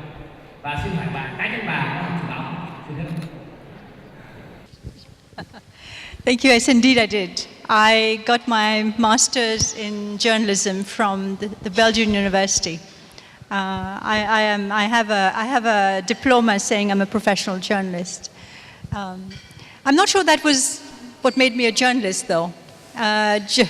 Journalists come into the profession in many different ways. I think training is important, but I believe there are some very good journalists out there who have not been trained. Training is very important, and I think, Professor Nam, I think it's crucial. But I have to say, there are some very good journalists out there who don't have a diploma in journalism. But you know what they have? They have the passion. And I think this is one word that we haven't used so much. We're talking about journalism as just another profession. It isn't. I said initially, once a journalist, always a journalist. And I think what makes a story, what makes a real journalist is the passion the emotional connection that the person has with the story. And I think the best pieces of journalism, those that win the big international awards, have that characteristic about them.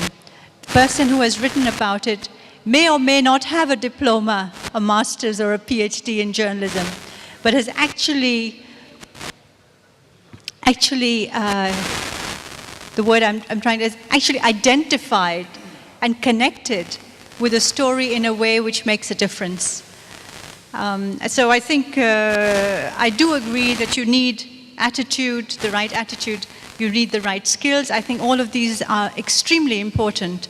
But I would be lying to you if I said that once you have all of those, you're a great journalist. Once you have all of those, on top of it, you need passion and emotional connection. And then I think you can be a great journalist. I think when I'm looking for journalists to work with me, what is extremely important is the enthusiasm. I have to confess, the passion he or she brings to the subject, and of course an ability to write. I mean, I have so many young people who I meet and say, oh, I'd love to be a journalist, how do I become a journalist? And then I say, so do you read? Yeah, I read a little bit. Do you write? Not that much. So if you want to be a journalist, it's all very well to be writing a little bit on Facebook or using your Twitter, but if a young person wants to be a real journalist, communicating what we used to call the mass media, right? You really have to have, knowledge to write properly, and you have to have sorry, this is going to be very personal, you have to have a passion for words. You have to love words. You have to love information. You need to know, sorry, this is very personal. You have to be excited by a story.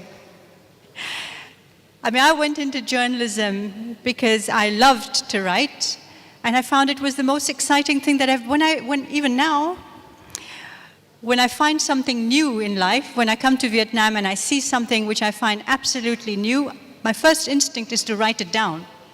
So I love a good news story, I love good information, and I think that's what I look for in some of my recruits. And the best people who come in and join and then show the colors are the ones who bring that one extra thing, that extra thing. It's not the training that gives it to you, it's your heart.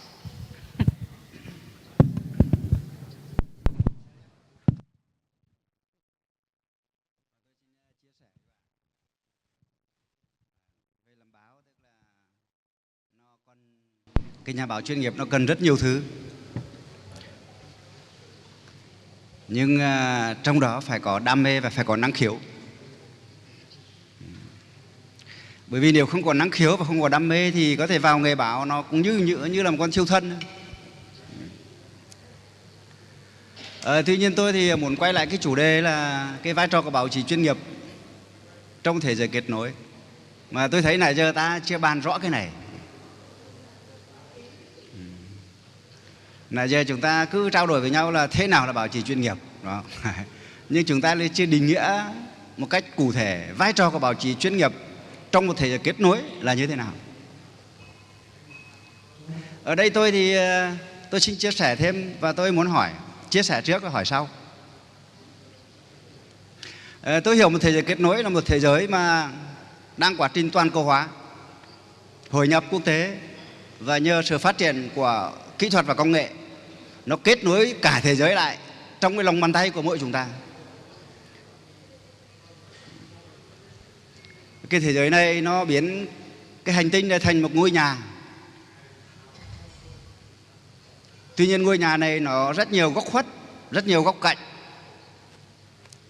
Thế thì trong thế giới này thì vai trò của báo chí chuyên nghiệp là chỗ nào? Và cái thế giới này nó còn rất nhiều thách thức, rất nhiều cơ hội, rất nhiều cơ may. Đó là cơ may về chia sẻ với nhau, cùng nhau phát triển, hỗ trợ, tương tác và giúp đỡ. Nhưng rất nhiều rủi ro, rất nhiều nguy cơ bùng nổ. Vậy cái vai trò của báo chí chuyên nghiệp làm gì ở đây? Để giảm bớt rủi ro, giảm bớt nguy cơ bùng nổ, mà tăng cường cơ may hợp tác, phát triển cho các đất nước, đặc biệt là các dân tộc, các nước đang phát triển. Thì tôi nghĩ là cái này là cái quan trọng. Ví dụ như là tăng cường cái thông tin trung thực và đa dạng. Và muốn như vậy thì phải tôn trọng lợi ích của nhau. Và như cái khẩu hiệu của báo chí thế giới là tự do, cân bằng và có trách nhiệm. Thứ hai tức là cái khía cạnh thứ hai chúng ta bàn đến đấy là phân biệt báo chí chuyên nghiệp và báo chí không chuyên nghiệp mà nãy giờ chúng ta hỏi đấy, là phân biệt với blog, với mạng xã hội, với Facebook, với báo chí công dân, đúng không? Đấy. Thì trong cái mạng lưới báo chí truyền thông này thì báo chí chuyên nghiệp là báo chí có tổ chức. Nó là báo chí có tổ chức, có nguồn tin và có trách nhiệm xác minh, xác định nguồn tin. Ví dụ như tôi làm Facebook thì tôi đưa một cái tin lên, hàng nghìn người chia sẻ, hàng triệu người like. Nhưng mà tôi không có trách nhiệm với cái nguồn tin đưa ra, tôi phải xác định nó, thẩm tra nó. Nhưng một cơ quan báo chí là một tổ chức thì ta đang bàn đến cái này. Đấy, nó là có nguồn tin và có trách nhiệm xác minh nguồn tin. Nhưng mà trong cái thế giới hiện nay ấy, thì báo chí chuyên nghiệp lại gắn với các cái tổ chức chính trị xã hội. Có thể là báo chí tư nhân, có thể xã hội dân sự, nhưng đằng sau nó đều là các tổ chức chính trị xã hội chi phối. Và do đó nó bị các cái khuynh hướng chính trị chi phối. Thế giới đa dạng và nó mâu thuẫn giữa các cái cuộc đấu tranh chính trị tư tưởng này. Như vậy chúng ta như vậy là báo chí phải phân thanh, gọi là phanh thân đó, đúng không? Chứ không đơn giản. Nói bên ngoài thì rất dễ. Do vậy đây tôi muốn là bà Sala chia sẻ là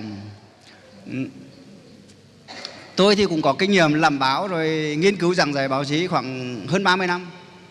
Cũng có gần 20 đầu sách nghiên cứu. Trong cái chủ đề này tôi muốn bà có thể chia sẻ rõ hơn vai trò của báo chí chuyên nghiệp hiện nay trong một thế giới kết nối nó có những vai trò gì. Đấy. Cái vai trò đấy làm thế nào để tránh khỏi những cái rủi ro mà nó tăng cường tận dụng cơ may, đặc biệt cho các nước đang phát triển như Việt Nam. Đấy. Xin cảm ơn bạn. You've really given yourself, you've already spoken about the very key issues that are out there when it comes to journalism in the connected world. I think, for me, I think our tasks are evolving. I would say, I spoke initially about living in an age of anxiety.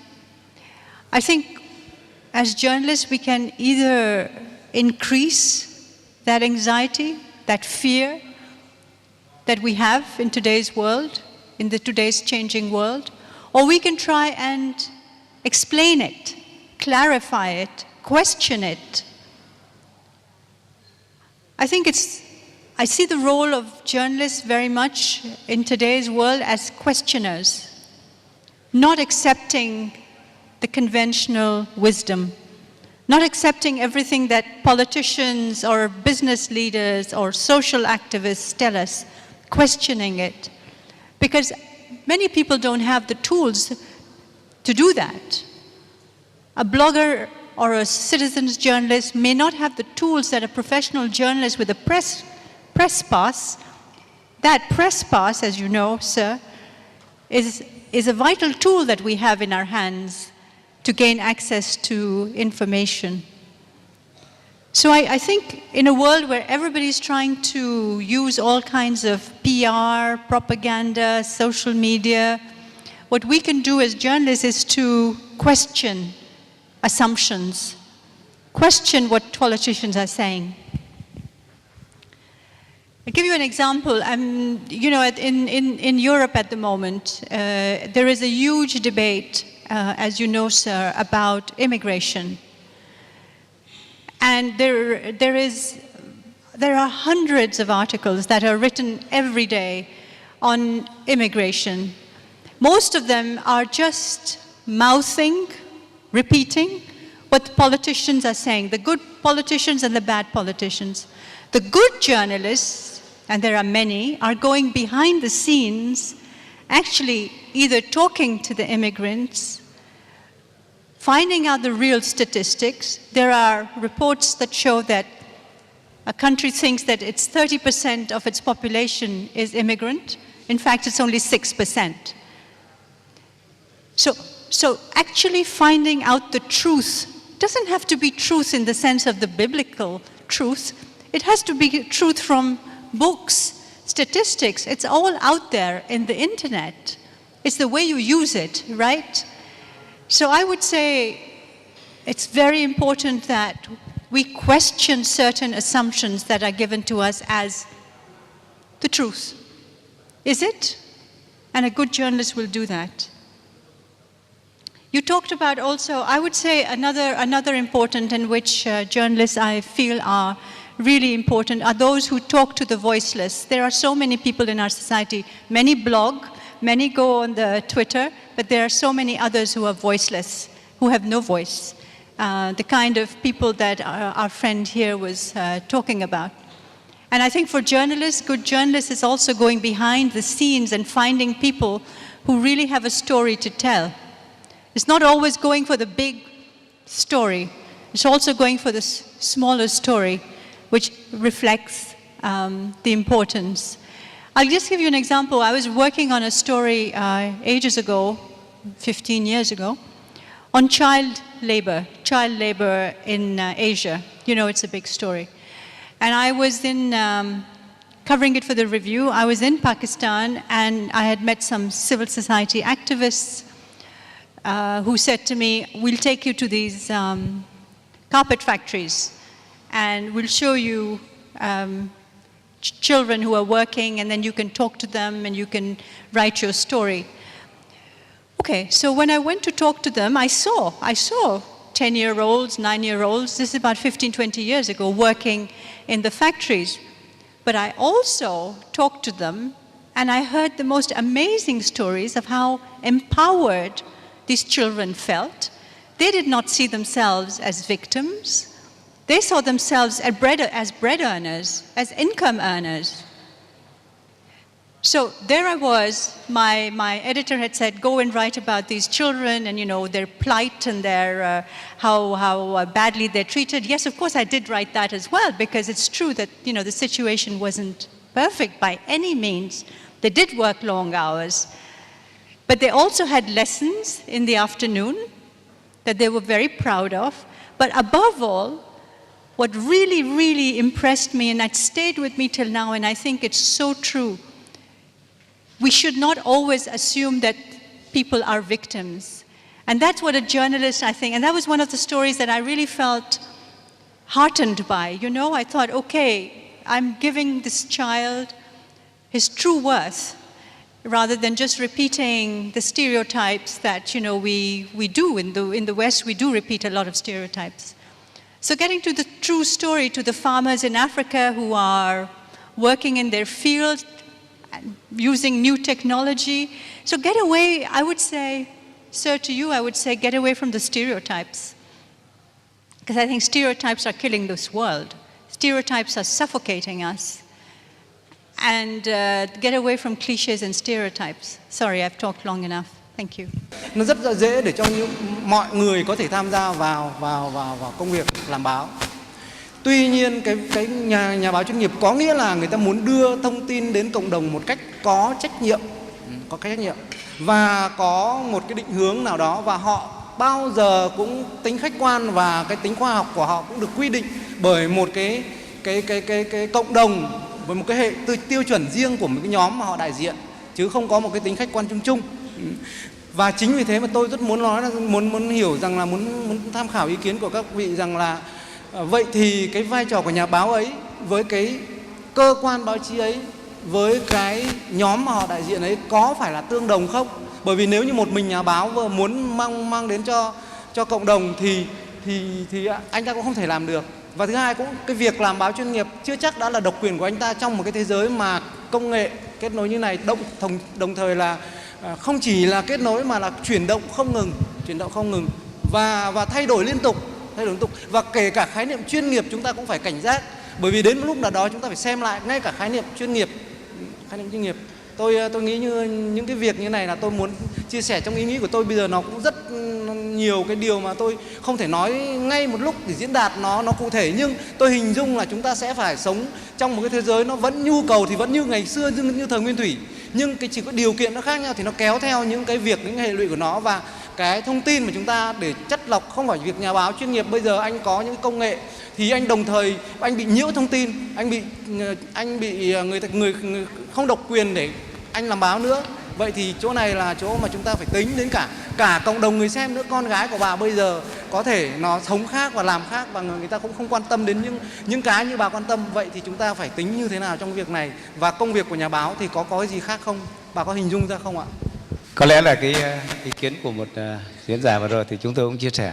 Tuy nhiên thì tôi xin được tiếp cận những vấn đề chúng ta đang hội thảo hôm nay ở một cái hướng khác, một hướng nó cũng xoay quanh vấn đề chúng ta hội thảo. Vai trò báo chí chuyên nghiệp trong một thế giới kết nối. Thực chất thì chúng ta phải làm rõ là cái đặc điểm của thế giới kết nối là gì, và nó đang mang lại cái gì cho tất cả chúng ta, và với tư cách là nhà báo chúng ta phải ứng xử với nó như thế nào. Thì tôi nghĩ là trước hết phải là cái đó. Có lẽ là một cái thế giới mà ngày nay như ta vẫn dùng thuật ngữ của chúng tôi đó là thế giới được toàn cầu hóa. Chưa bao giờ các nước, các cái tổ chức lại phụ thuộc vào nhau về kinh tế, về văn hóa, về chính trị, và cái sự thẩm thấu, sự tương tác, sự tiếp nhận, tiếp biến các cái giá trị văn hóa truyền thống trên tất cả các phương diện của các nước. Ngày nay một vấn đề xảy ra ở một nước châu Mỹ, châu Âu xa xôi như trước đây của chúng tôi, thì ngày nay chúng ta đều biết được rất nhanh, và chúng ta có thể chia sẻ được rất nhanh những cái vấn đề đó, và chúng ta cũng có thể tỏ thái độ tình cảm của chúng ta với những vấn đề đó rất nhanh. Và qua Facebook thì chúng ta có thể chia sẻ ngay lập tức với hàng nghìn, hàng triệu người về những vấn đề như thế, bày tỏ quan điểm chúng ta về vấn đề đó. Vì thế cho nên vai trò của nhà báo của chúng ta là phải định hướng giúp cho công chúng tiếp cận nhanh các vấn đề đó, và có một thái độ đánh giá, ứng xử, bày tỏ với những vấn đề đó. Không ai khác là trách nhiệm của chúng ta. Cho dù các chính khách tham gia giải quyết, các cái nhà doanh nhân thì tham gia giải quyết vấn đề đó ở cái tầm chiến lược. Thế nhưng mà nhà báo chúng ta là phải có trách nhiệm giúp đưa tin, phản ánh để công chúng tiếp cận nhanh, đúng, và có một thái độ đúng đắn với những cái hiện tượng như vậy ở trên thế giới, bất kỳ ở nước nào. Vì thế cho nên tôi nghĩ rằng là nhà báo để mà thực hiện được cái tính chuyên nghiệp đó, giúp được công chúng làm được cái việc đó, thì rõ ràng phải có một kiến thức, có một cái kỹ năng làm báo rất chuyên nghiệp, chứ không phải đơn giản chỉ là Facebook, tôi bày tỏ cá nhân của tôi đưa lên Facebook, như thế là tôi đã định hướng cho xã hội rồi. Mà ở đây phải có những cơ quan chuyên nghiệp, có được những nhà báo chuyên nghiệp được trang bị đầy đủ cả kiến thức, cả kỹ năng, cả trách nhiệm để mà phản ánh, để mà định hướng cho công chúng. Thì tôi nghĩ rằng là cái nhà báo, cái vai trò báo chí chuyên nghiệp trong một xu thế toàn cầu hóa, thì cái sứ mạng của nhà báo nó quan trọng ở khía cạnh đó. Đấy. Xin cảm ơn. I think the only word I would also use in addition to what you've said is conscience. I think also you have to work according to your conscience. And a professional journalist has a very high degree of raised consciousness about what is right and what is wrong. And even if you do write something that you know is not exactly the truth or factually wrong, you know it immediately, and your conscience will tell you. I think that's the ultimate arbiter, the ultimate judge of a good journalist. You have to act according to your conscience. I think you'd agree, Professor.